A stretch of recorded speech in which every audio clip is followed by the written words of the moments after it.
Hello, hi guys! Magandang hapon sa inyo lahat. This is Jim from Masagari Channel, a faith healer, also matarder. So ngayong hapon, natatigan natin ang nagsabihin sa inyo ng ating mga gabay. This is special gabay for the month of December 11 hanggang December 17 for the sign of Taurus. So Taurus, welcome to my channel. Ano kayang messages, advices sa spirit guides ang ating masasaga for today's video? Kanino naman kayang energy or kaganapan sa buhay ng mga Taurus ang ating mahagilap? So guys, this reading is a journey lamang, hindi lahat makaka-resonate. Kunin lamang po ang makaka-relate sa inyo and comment down below kung kaninong energy ang ating nasagop. And of course, don't forget to like and subscribe my channel and hit notification bell for more videos update. And of course, maraming salamat po sa mga walang sahap pagsuporta sa aking channel, lalo na hindi nag-skip ng ads. Naway pagpalain kayo ng Diyos at may kapal siksik liglig nag-uumapa o manumbalik sa inyong biyaya. So guys, kumapit ka na ng dahil nandito na ulit ako ang Maestra Ganda Channel. Charis. So this is Chin Rodriguez. So umpisahan na natin.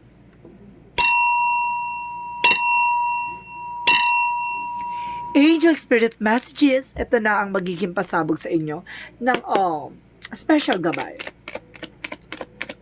for the sign of Taurus.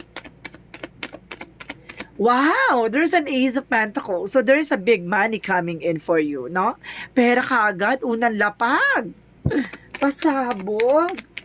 Additional messages. So of course, there's a Five of Cups, no? There's a regret or something disappointment. No? May mga bagay dito na parang kumbaga pinagsisisihan or something na bagay na kumbaga na something failure, no? Or something regret or something disappointments na sinasabi dito na kailangan yung pag-ingatan, no? Yung mga isang bagay, no? Lalo na yung emotions. Kasi there's an abandonment dito. Parang nararamdaman ko there's a regret. Na parang hanggang ngayon nasasaktan ka pa. So, let's see what is additional messages. And of course, there's a Queen of Cups. So, there's an healing. So, at the same time, magkakaroon ka na raw ng healing dito. And of course, tuloy-tuloy na itong pag-healing na to. No? And of course, there's a Two of Swords, there's a decision, and there's an indecision. So, ibig sabihin dito, nagkakaroon ng inner conflict dahil sa doubt. So, ibig sabihin dito, kailangan kumbaga, kailangan mong pag-isipan, no? I-analyze, no? Isang bagay bago ka mag-take ng action. Kasi sa ngayon, naguguluhan ka. So, let's see what is additional messages. And there's a the word card. So, some of you guys, there's a travel, no? There's an information for travel dito. So, ibig sabihin talagang may gala or may rampa or something na makakaalis ka na dyan sa situation mo. So, let's see what is additional messages for Angel Spirit. So, there's a Queen of Swords. So, there's a bigger picture. So, ibig sabihin dito, kumaga, unti-unti mo na naliliwanagan, no? Unti-unti ka na naliliwanagan sa lahat ng eksena. Ano kasi sa dito, i-clear mo tong boundaries na to. Mag-clear ka ng boundaries. Ano, because, mag-set ka talaga ng boundaries dito at para hindi makapasok tong kahit anumang uri ng blockages. Let's see what is the Ace of Pentacles. And of course, there's an Eight of Wands. So, there's a fast communication and fast movement. So, ibig sabihin dito, unti-unti nang papasok ang maganda kapalaran sa pagdating sa finances, no?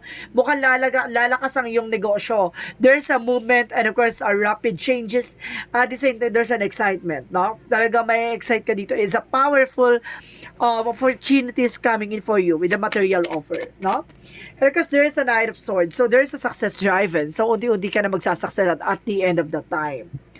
So, let's see what is the Queen of Cups. And there is a Eight of Pentacles. So, there is a focus ka sa trabaho or negosyo, no? So, ibig sabihin dito, magkakaroon ka na ng healing. Ibig sabihin dito, kailangan mong iset aside yung mga bagay na iniisip mo. Kailangan mo mag-focus pagdating sa finances para makarecover ka na, no? So, let's see what is the Two of Swords. Parang sinasabi dito sa akin na no more drama. And because there's a Hierophant, so there's a lesson learned. So matuto ka na, no? Hindi ka pwede maging pala decision dito, no? Matuto ka na kumbaga pag-isipan ng mabuti bago mo gawa ng actions or something, bago mo magkaroon ng final decisions, kailangan mo talagang pag-isipan. And because there's a Queen of Wands, so there's a confidence. So, kailangan confidence ka dito. No? And of course, there's a confidence na makakaalis ka. There's a trouble. And there's a bigger picture talaga dito na mukhang merong talagang lakad or something trouble, no, na magaganap. Okay, let's see what is the Queen of Swords. And there is an healing. So, with the temperance. So, there's an healing dito na kumaga magkakaroon ng ka ng healing dito. Kumaga, magsiset ka ng boundaries para hindi ka mapasukan ng anuman ng blockages dito. Magkakaroon ka na ng healing and of course, control sa situation. So, let's see what is the Ace of Pentacles and the Eight of Wands. And of course, there's a Six of Wands. So, there's a victory and success dito, no? Kumaga, magtatagumpay ka na dito. Let's see what is the Five of Cups and of course, the Knight of Swords. And of course, there's a 10 of Wands. So, there's an information dito na matatapos na yung burden or responsibility or something obligations mo. Or something na bigat na nararamdaman mo. No? Kumbaga sinasabi dito na, kumbaga, tapos na, kumbaga na panghinayang, kumbaga kasi dito nagkaroon ng disappointment or something, failure, no? Kumbaga sinasabi dito na magsasuccess ka na kasi kumbaga opportunity yan na may mga bagay na hindi mo nakuha kasi may mas maganda pang over pa pala, no? So let's see what is the Queen of Cups and of course there's an Eight of Pentacles. So there's a Tower moment. So there's a sudden changes coming in for you na mukhang magkakaroon na revealed, no? Maaaring mabuo yung mga bagay na nasira. At mag-focus ka lang daw dyan at kumbaga ayusin mo yung mga ginagawa mo even just sa trabaho mo. So let's see what is the Two of Swords in the Hierophant. So there's a magician, there's a manifestation, no? May mga bagay na unti-unti mo na mamamanifest at unti-unti mo na uunawaan. And of course, there's an Eight of Swords. Kumbaga, kailangan mong kumawala sa mga negativities, negative thoughts. Kumbaga, matuto ka na, no? Naalisin mo yung takot at pangamba mo. Huwag mong iniisip yung mga tao sa paligid mo kasi hindi ka magiging masaya kung iniisip mo yung sasabihin ng iba. Let's see what is the word card of the Queen of Wands. And of course, there's a Four of Pentacles. So, there's a, kumbaga, may insecurities dito, no? And some of you guys na, lahat naman ng tao may insecurities, pero depende na lang yan kung paano mo panghahawakan yung insecurities na yan. Sinasabi sa'yo dito, mag-savings ka ng pera, at of course, kumbaga, mag-ipon, ganon, sa madaling salita, mag-invest ka, no? And of course, sinasabi sa dito, pangalagaan mo yung mga bagay na pinaghihirapan mo, hindi dapat gastos kung saan-saan na wala namang kabuluhan, no? So, let's see what is the Queen of Swords and of course the Temperance. So, there's a Death card. This is the final eksena, no? Na sinasabi dito, there's a transformation that leads you, beautiful, no? Beautiful disaster or something, beautiful changes, ganon. Kumbaga sinasabi dito, there's a Death card for represent an ending and a new beginning. Parang binabago ka dito. So, there's a time for healing na, no? Kumbaga, pagagalingin ka na sa namang uri ng sugat na nangyari sa nakaraan. Because the Queen of Swords represent clearing the boundaries, no? Parang paglilinis or nililinis mo yung mga nagsilbing, di ba? Dumi sa paligid mo or something na kumbaga nagbigay ng sakit at talagang bigat na pinagdaanan mo. Parang ganun, no? Kumbaga binitawan mo na yung bigat na naging pasan-pasanin mo sa mga nakaraang taon. So ngayon parang binibigyan mo na ng opportunity yung sarili mo maging malaya sa mga magaganda pang eksena at mararanasan mo. So let's see what is additional outcome. Ang outcome is the Four of Swords. So listen to your intuition and listen to your gut feelings. And there's a there's an Ace of Swords, there's a breakthrough. Now, there's a new insight. May mga bagay na magkakaroon ka ng inner clarity by mental clarity. Kung gano'n, yung mental, no? Kumbaga, magkakaroon ka ng emotional, practical, and of course, mental clarity dito, no? Mag-focus ka sa ginagawa mo. And of course, parang unti-unti na nabivisions yung magiging bigger picture of yourself. And of course, the Four of Swords represent rest, no? And of course, meditations. And of course, inner voice, no? Makikinig ka sa inner voice mo dito kasi there's thoughts or something information na ihahatid sa'yo by dreams or messages na talagang malalaman mo na magbibigay sa'yo ng kaliwanagan sa anumang uri ng kadiliman. Oy, kadiliman! Or anumang uri ng kaguluhan, no? Sa isip mo, no? Sa paligid mo, lahat ng yan ay bibigyang kaliwanagan, no? Na magdadala sa isa success. Tignan natin about sa business or career, no? Let's see what is additional messages. And of course, there's a Two of Swords. So, there's a Two of Swords represent a two-path, no? Sinasabi dito na, kumbaga nagdadalawang isip ka na, no, kung should I stay or should I go? Na parang gano'n. Kumbaga nagkakaroon ka na ng, kumbaga sinasabi dito na kailangan mo nang kumawala at, kumbaga umalis dyan sa comfort zone mo. no? Kailangan mo na mag-decision as soon as possible. And there's the moon card represent the truth reveal, no? May mga bagay na maglilinaw na sa'yo talaga dito na alisin ng takot, pangamba, and of course, sinasabi, parang bigla ka na dito magkakaroon ng parang, spiritual activation or something, mental, no? Mental activation, parang mental, clarity, na kumbaga, magte-take ka na ng risk, no? Para sa ikabubuti mo. No? And of course, there's a three of wands, so waiting for a result or waiting for a shift. Na may mga bagay na hinihintay mo na lang, yung magiging progreso at magiging malawak na eksena mo, no? At magkakaroon ka ng bagong kaganapan na magdadala sa iyo ng simula at pagbabago. Ganon. So, let's see. About naman sa love life. Pagdating sa love life, so there's a Nine of Pentacles. So, ibig sabihin dito, kumbaga magbubloom na ang inyong love life, no? Talagang lalago na, parang feeling ang fresh mo, ganon. And of course, the Chariot represent a movement. So, gagalaw na yung baso, no?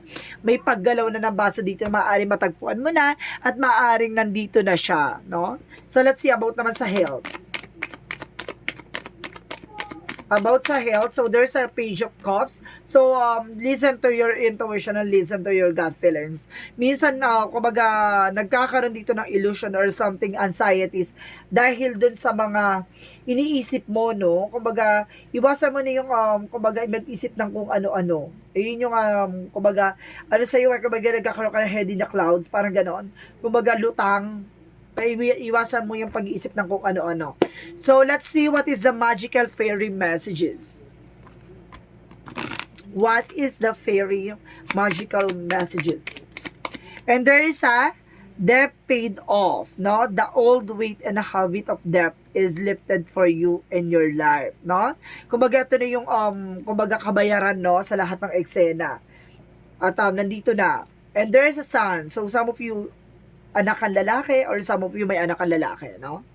So, let's see what is additional messages for Yin and Yang Oracle card.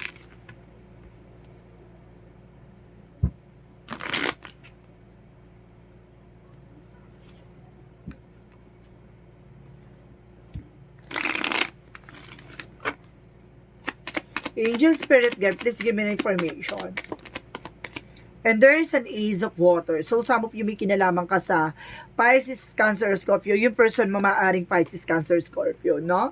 And of course, there's a truth, no? Ang katotohanan, no? Talagang ipapakita yan by your expressions. Diba? So, let's see what is the Moonology.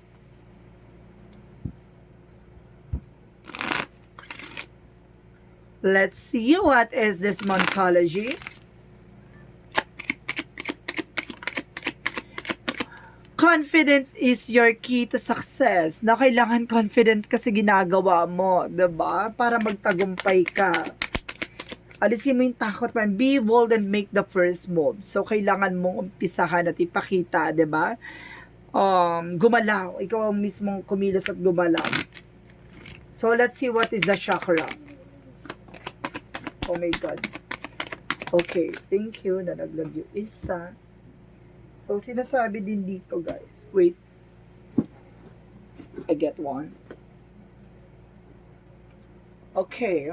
So, there's a passion. So, ibig sabihin dito, gawin mo yung mga bagay na yung hilig mo, yung gusto mo talaga, no? And because there's a perseverance. So, kailangan mo magtiyaga, no? And there's a destiny. So, may mga pangyayari dito na talagang ibibigay sa'yo ni God, yung mga bagay na gusto mo, at lahat ng mga bagay na pinagtiyagaan mo. So, kailangan mo magtiyaga, at kailangan mo gawin yung mga bagay na makakapagpasaya sa'yo. At the end of the time, there's a destiny to happen na, diba? Kung para sa'yo yung mga bagay na yun. So, let's see what is the Archangel Michael. Let's see what is Archangel Michael. Let's see what is Archangel Michael. Romance angels are helping you. So, ibig sabihin dito, kumbaga, pagdating sa buhay pag-ibig, tutulungan ka ng ating mga gabay, no? And of course, let go of fear now. So, alisin mo yung takot at pangamba mo. Now na. So, let's see what is Archangel Raphael messages for you. What is Arcangel Raphael messages? Today, stay positive. So, kailangan mag-stay ka sa mga good things, no? Huwag kang, iwasan mo na mag-drama or nega. There's an unconditional joy, no? Kumbaga, masaya ka sa mga bagay na ginagawa mo. Hindi lang siya sa, kumbaga, yung pagmamahal mo, napapakita mo sa ibang paraan, no? Without animals, with materials, no? And of course, there's a yes. Now, there's a yes daw dito. Pagagalingin ka ng ating mga gabay for Arcangel Raphael. So, let's see what is Romance Angels.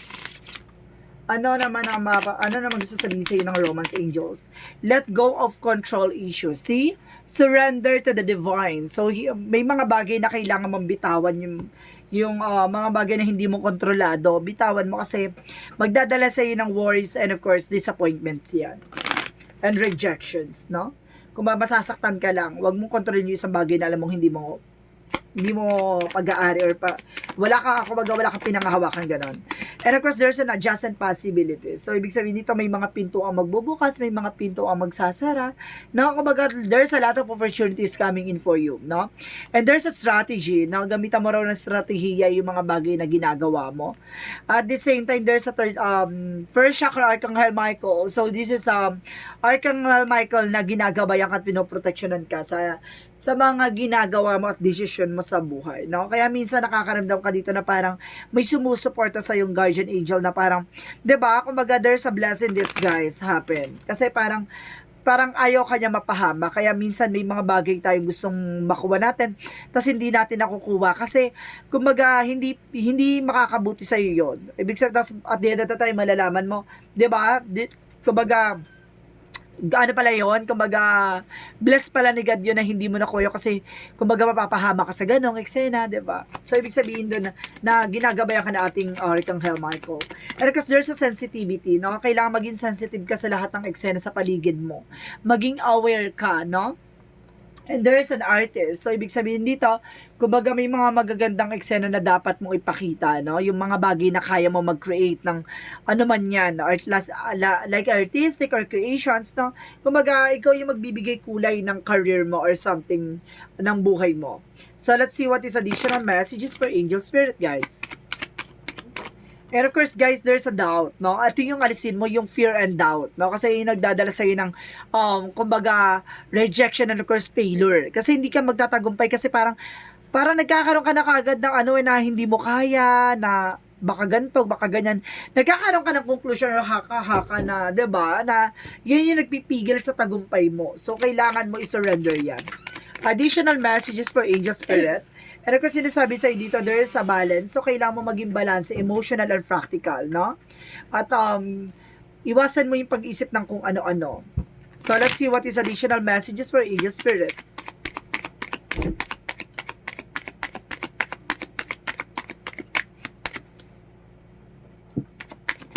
And there is a jump in, no? Sinasabi dito na say yes to change, no? Handa ka dapat sa pagbabago.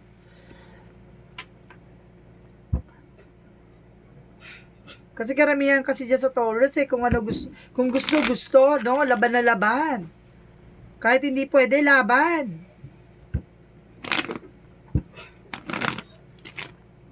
So, let's see what is additional messages.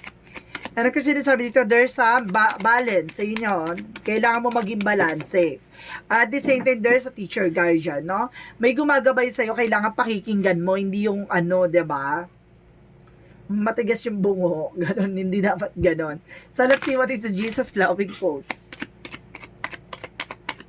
Ano kasi sinasabi ni Jesus dito, let not your heart be troubled, neither let be afraid. So, pwede kang matakot, pwede kang pero wag mong hayaan yung puso mo, yung mangamba or something yung puso mo, yung para magkaroon ng, kumbaga kaguluhan, diba?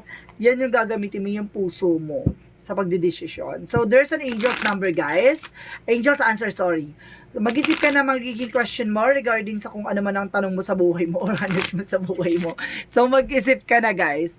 Bibilang ko ng 3, kailangan nakapag-isip ka na, okay? 1 2 Okay, 3. Nakapag-isip na ba lahat? So, eto na. Sagutin natin yung katanungan mo. So, So, there is a don't stop. No? May mga bagay na wag mong hihinto. So, there is a don't stop. And of course, there's an abundance. No? Magkakaroon ka na kasaganahan dito. So, by possible, there's a yes, yes. Kasi don't stop in abundance. Para sinasabi dito na ilaban mo, no? Sa ngalan ng tagumpay. At papagtatagumpayan mo. So, let's see what is the angel's number.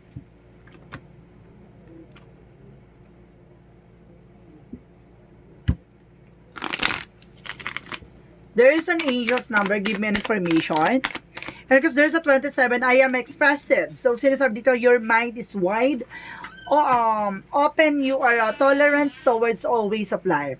Your value freedom of expression and we want to improve the conditions of people, whether in your community, country, and of the world at large. So see, napaka-expressive mo. Gusto mo kasi napapansin ka, char. Gusto mo kasi yung parang na-impress sila, no? Parang gano'n, parang pinapakita mo kung ano man yung emotions mo, either yung gusto mo, no? Hindi ka kasi ikaw yung taong, kumbaga, pag galit ka, hindi ka yung parang tinatago yung feelings, no? Ganon. So, let's see what is the messages of life. What is the messages of life for you? And of course, there's a inner power. So, let's see. Today, I choose to see myself as significant. I acknowledge my true strength. I remain steadfast in the face of the adversity. If I stumble, I pick myself up, knowing that I am filled with the power of the universe. I accept and appreciate myself in every way. I contain the most precious treasures of this world. Within me, the universe shines through me. So, see, pinapakita mo talaga yung kung sino ka talaga, no? Kung ano talagang gandang hindi mo inakala. Char, yung sinasabi dito, yung talagang gusto mo ipakita sa kanila, no? Parang sinasabi dito, napakatotoo mong tao, 'di ba? Parang sinasabi dito, pag ayaw mo, pag gusto mo. Ganon. Kumbaga, walang makakapigil sa'yo. So, ibig sabihin nito, kumbaga, pinapakita mo lang talaga na may mga bagay na kaya mo at talagang babagtatagumpayan mo. Minsan talaga kailangan mo lang mag-take ng risk, no? Para sa mga ikakatagumpay mo. Minsan kasi nasasaktan ka, minsan naapektuhan ka sa paligid mo. Yun yung kailangan mo alisin, no? Yung kumbaga yun yung kailangan mo alisin yung mga sasabihin ng iba dahil hindi ka nagpapa-apekto.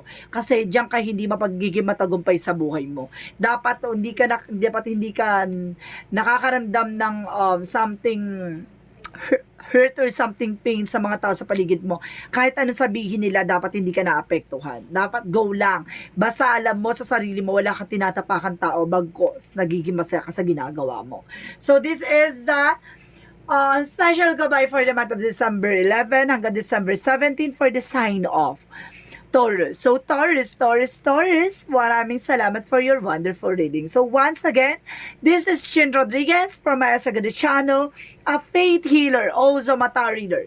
So, guys, maraming salamat po sa mga walang sampung suporta sa aking channel, lalo-lalo na hindi nag-i-skip ng ads, naway pagpalain po kayo ng Diyos at may kapal, siksik-liglig na gumawa pa man ng balik sa inyo. And of course, this reading is a journey din lamang, hindi lahat makaka-resonate. Kunin lamang po makaka-relate sa inyo and comment down below kung kaninong energy ang ating nasagap. Maraming salamat po and see you in the next video. Bye-bye and babush!